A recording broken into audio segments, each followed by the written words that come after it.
And welcome to today's History Upper Ohio Valley. I'm your host, Bob Connors, and I have a question for you. What would you do if you found yourself in a building and all of a sudden gunshots ring out, maybe in a room next to you, maybe in a hall somewhere near, and you have to make a decision about your life? That's what we're going to talk about with one of my favorite guests today, which is Chief Deputy of Belmont County Sheriff's Office. Sir. Hello, James. Hello. You instruct people about what to do in such a circumstance, correct? Yes, sir, I do. Well, that is what I want to ask you about, because I'm sure that people out there like me have no idea what to do. So what do? We got an active shooter. It's not that you don't have any idea what to do. It's just that you don't think about what you should do. I teach the ALICE format as far as that goes. It's an acronym. It stands for Alert, Lockdown, Inform, Counter, Evacuate. And it doesn't have to be in that sequence. It's just that's an acronym, and that's what it stands for. People think that this will never happen. So the mindset that people have to have is, if it does happen, what can I do? Have a plan in your head. What are my options to survive this?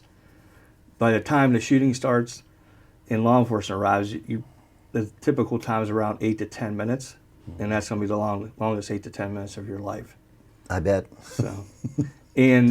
So you have to do something. And there's 3 human responses to a stressful situation. You can fight, flight, or freeze. So if you freeze, you're going to become a target. Fight and flight are 2 other natural responses which help you survive. And by meaning of fight and flight, meaning get out of the area if you can, and make time and distance from danger is your best option to survive an active shooter incident. So if the shooter is somewhere in the building and you have an exit to get out, get away from the danger. When they first started teaching students back in the day, they just locked down and stood in place, hide, Actually, they just lined up against the room on the walls and like a tornado drill. Yeah. And what that created, no different than Columbine, which happened 20 years ago, it created stagnant targets. People just all in one group.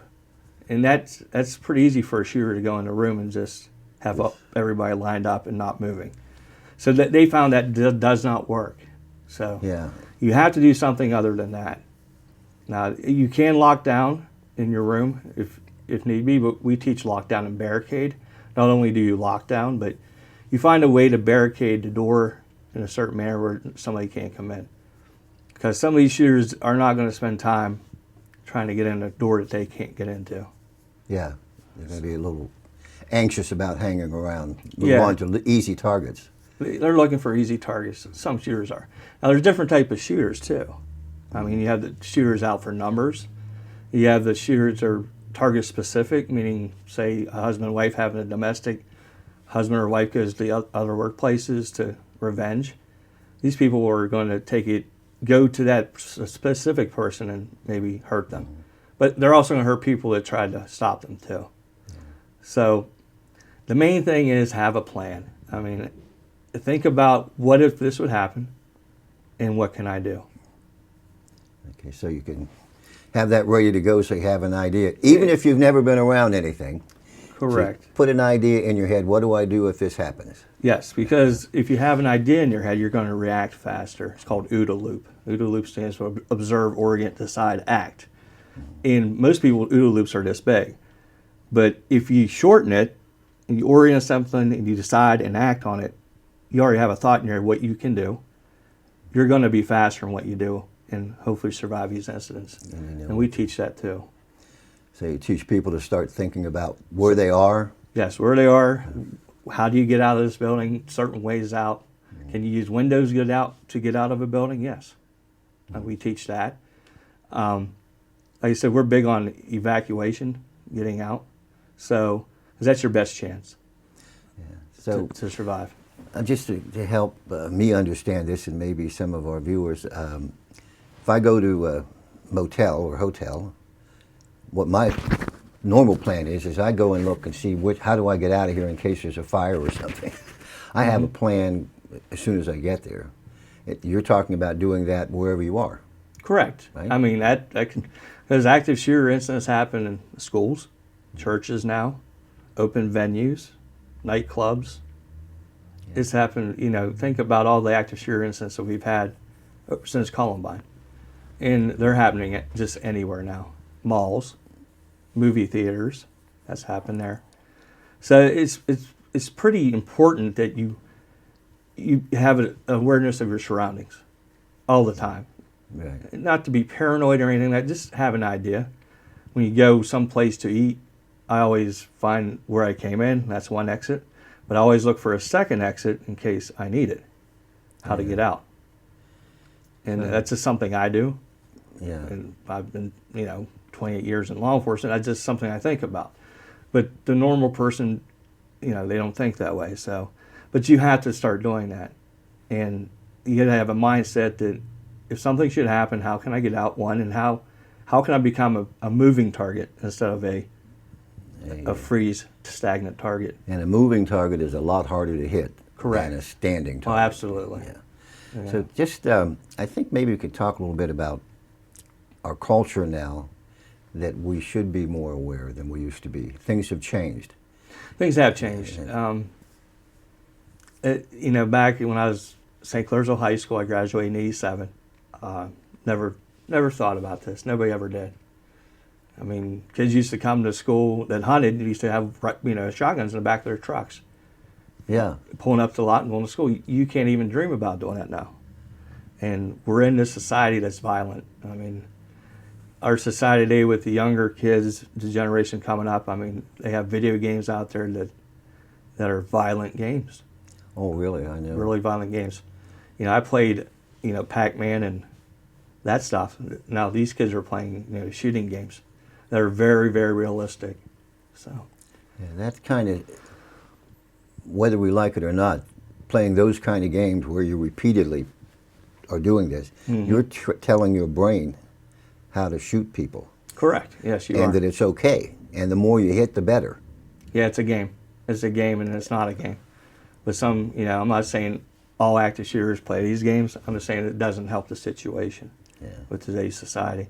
The reality of it is that, it's a bad thing to do. But it's a game to these kids. Yeah. And they see it, they play online with other kids. It just, I'm not saying it's out of control. I just don't agree with it. Of course, my son grew up playing these games. So what did I do? I took him out. I took him shooting, taught him how to shoot my weapons that I have, and showed him what it really does, reality. Yeah. Then he understood. Yeah, well, that was a good plan on your part. But the scary thing about that, I gave him an assault rifle. And I didn't really instruct him what to do. He loaded it, shot, unloaded it. I asked him, I said, how did you know how to do all this? He goes, the games I play. He knew how to operate the weapon. Wow. Just by playing the games. And he knew how to unload, and I was pretty surprised. And that's pretty scary if you think about it. Really and that was my is. son, and I'm like, Logan, how did you know how to do? I didn't tell you how to do this. He goes, well, I didn't know. I play the games all the time. I know how to operate the weapon. And that's a scary thing. That really is. That really is. Even when I went to school, which is a long time ago before you went to school, Oh, it wasn't that. I learned then, I remember teachers telling me that the games that children play are preparing them for what they're going to do in the future, back then. And they whatever the games were, whatever they were doing, it was going to prepare them for what they're going to be doing in the future. Like, for example, a lot of people played Cowboys and Indians, go around pretending to shoot at each other, side up, one side, this side, and war games and all that. Were basically preparing people for war if they got in the military. That's kind of where that would go. And if they did other games that they played, it taught them how to do other things. I think that's accelerated now with this violent stuff. It is. It's so, the technology, I'm not blaming technology, but technology is so much faster. And even the graphics on the games are so almost real. That, they think it's okay. And they play these games a lot, maybe too much in my mind. I don't know how much too much is. I don't like them at all, really, but it's part of society today. And I'm not saying that every kid growing up is going to be a bad person. I'm just saying it doesn't help the situation. Right. So I would agree. It doesn't make everybody who does it go out and do something wrong, No. but it is It has a lot to do with encouraging people on the edge. and it has a lot to do with parenting today and all that I could get into. But parenting today isn't what it used to be. Yeah, And that's true. it's not. And I think we can all agree with that. In society today, it's not what it used to be. No, it's not. We've turned into almost a kind of a weak society per se, especially with our kids. We don't want to offend anybody. You know, kids now get participation awards for participating. You know, Yeah. before you only got an award. When I played Little League in Maynard, I only got an award if I won. Right. And I think it's teaching the kids just the wrong message. That's my opinion. That's all that is. I agree with that. I think it is teaching them the wrong message. Because you got to work hard to gain things, and I don't think the kids understand that nowadays. And you got to work for what you have. Yeah, I don't think they understand Nothing's, either. you know, this giving is not good. No, and I think that a lot of parents think that, well, I have the money and Johnny wants this, so I'm just going to give him everything he wants. And Correct. And honestly, I'm a victim of that. I have an only child. Is he spoiled? Absolutely, he's spoiled. You know, and I don't know why that went that way, but he understands. I think what I do for a living. He understands right from wrong in a sense, and it's just a scary time. My boy's 19, and I worry about him more now than I used to when he was little. So yeah. and it's a worrisome thing. You can't be consumed with it though, but you got to be aware of your surroundings. And we're big on if you see something, say something. Mm-hmm. That means if you see something that just isn't right, tell somebody. I mean, and that's a big thing. The shooter in Virginia Tech, he was, I don't ever say the shooter's names, I just won't do it. But he was like a week before the shooting at Virginia Tech, he was at a shooting range. And he was placing targets on the ground, Wow. face down on the ground, and going to each target and shooting them on the ground. Now, if I'm at a shooting range, I see somebody doing that. That's a little odd to me. Yeah. Yeah, that would be. And what he was doing, because the Virginia Tech students, even though they were college students, they did the same thing they were taught to do in high school, which was stay in a room and get in a group, be quiet, and get on the ground. And he knew this, and that's why he was at the range shooting targets on the ground. Wow. But nobody at that range ever said anything. Yeah, that would be kind of odd to see that. When you think about circumstances, what if you're out, somebody happens to be out on the street, and gunfire starts up within your range, you can hear it. What do you do? Well, first of all, if you think it's gunfire, because most people just think, oh, that could have been something else. If you think it's gunfire, then it is gunfire. Go with what you think, then really go with what you know. Okay. If you know it's gunfire, then you got to respond to it. You got to do something. You don't want to be a victim, because there's no way that one person or persons should go into a building and create that much havoc. No. Some of these shooters, they pick weak targets. So, and that's the people who are out for numbers. School's a weak target. That's sad. The nightclub in Florida, that was a very weak target. Yeah. Well, what message does a school send that puts a big sign out in front of their building that says no guns allowed here? Those signs, I totally disagree with the signs. I mean, that's a sign. People run stop signs every day. Yeah. Think about that. Just because you have a sign up saying no guns allowed here, I think I told you before when I talked to you that, I did present this to High Valley Mall, and they had the no gun signs allowed in the mall. I was thinking I'd talk to them, and what I told them was, do you want people to hear a couple, like 15, 20 people at a time with concealed carry, good people with weapons, not being able to carry and defend themselves if something should happen? For one guy that's not going to pay attention to the sign coming in, that knows what he's going to do, doesn't care about that sign, Not even going to look at it. Doesn't that sign sort of tell you, the bad guy, It that tells there's you that no guns in here except mine? there shouldn't be. Yeah, absolutely. Yeah. It's The sign thing is that people have them on their buildings for certain reasons, and it might be, something they have to do. But I totally disagree with those. Yeah, I do too. I think it sometimes is an invitation to a problem. Correct. Yeah. And I don't see a need for it at all. I don't know why they think that a sign would stop some criminal. Actually, I think it would encourage Well, actually, them it's to going come to in. stop the people that have concealed carry. The good people that see the sign are actually going to obey the sign and go take their weapon and put it in their car and go in the building. And, that's where you're at. It's only going to stop the good guys. Correct. The ones that actually will read the Will sign and follow pay along. attention to it and do the right thing. Yeah, I think. Which I'm not saying is the right thing, but Yeah. it is what it is, and I disagree with that. I do. Another area I think that's important for us to cover is there are a lot of people who have concealed carry, and they may be out somewhere where some bad guy starts shooting near them. What should that guy do? Should he get involved or get out of there? I cannot answer that.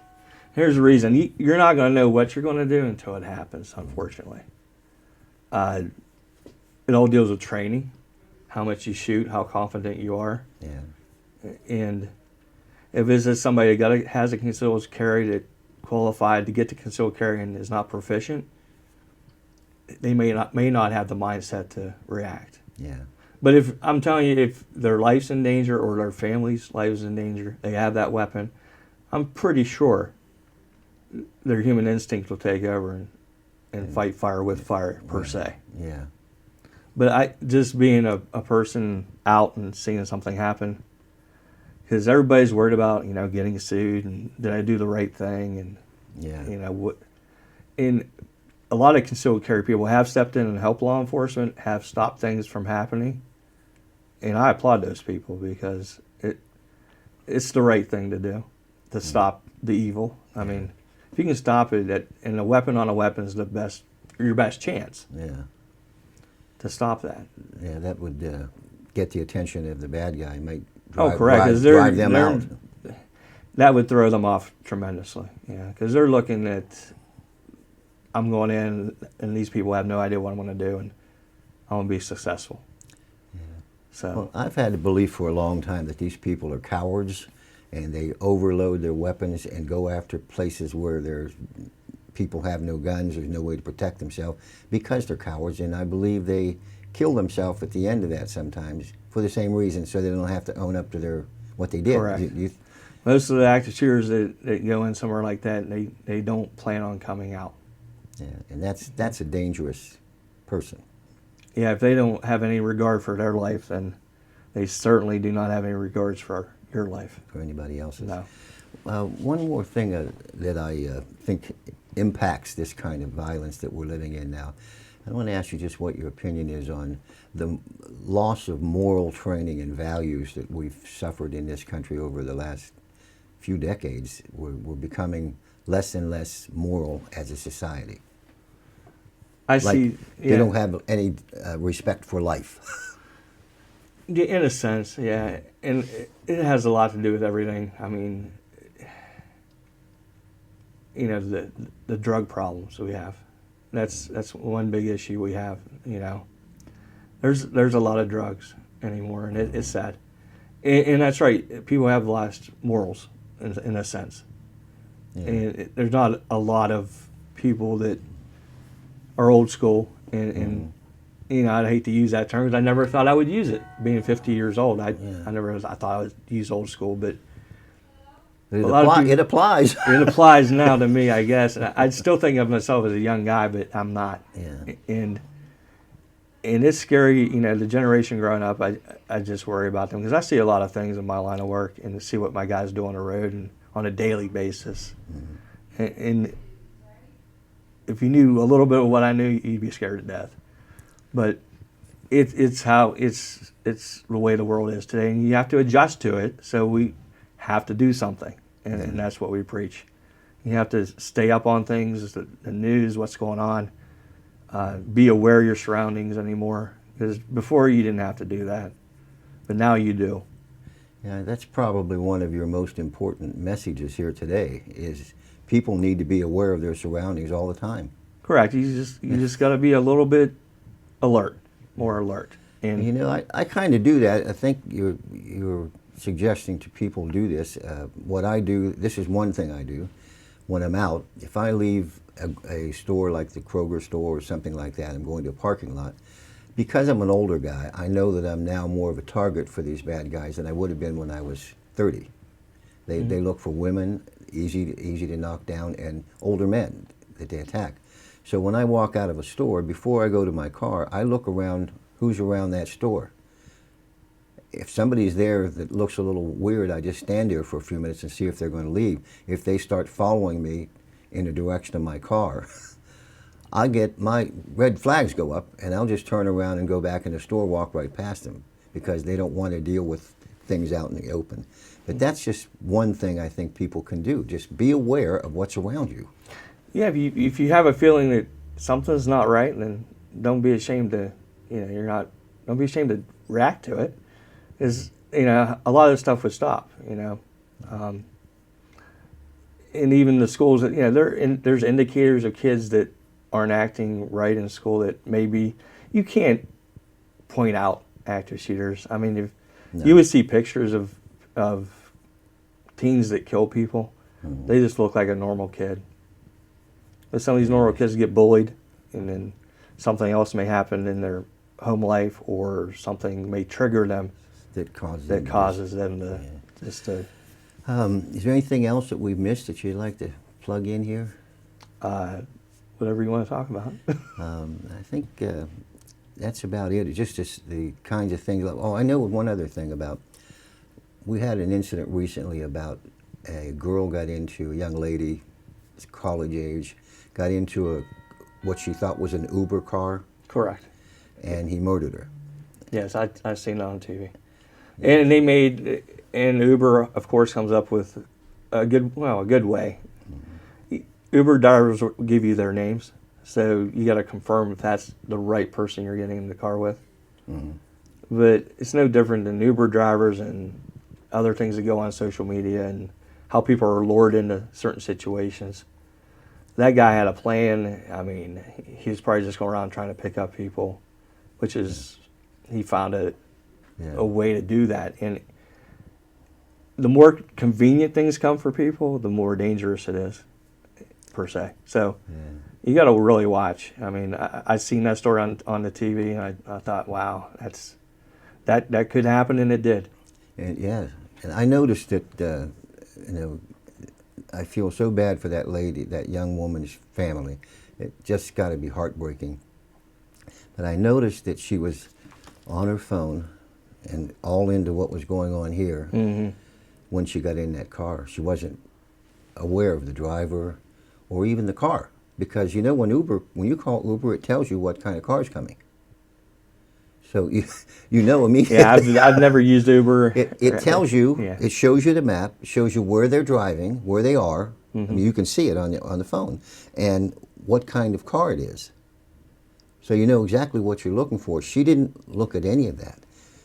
Yeah, she was probably on something different on her phone. Yeah. Which her situational awareness was gone at that point. And that's an example, and it's a sad one, but that's what you don't want to be doing. You should be looking at your phone to see if this is the right guy and look at the driver. Correct, yeah. Absolutely. Well, I think we're just about out of time. Okay. But this has been really interesting. We may have to do some more of this in the future if you have time to come back and I'd be glad to. Give us all that good information you have there. Well, I like people just to be aware and stop being victims. That's what you have to think about now. Yeah, I think that's sad, but that's where we are. That's where we're at. Anyway, thank you very much. Sir. Pleasure having you. Thank you. We'll be back next time. I hope you've enjoyed this one. Talk to you later. I think we're out. That was good. I think we hit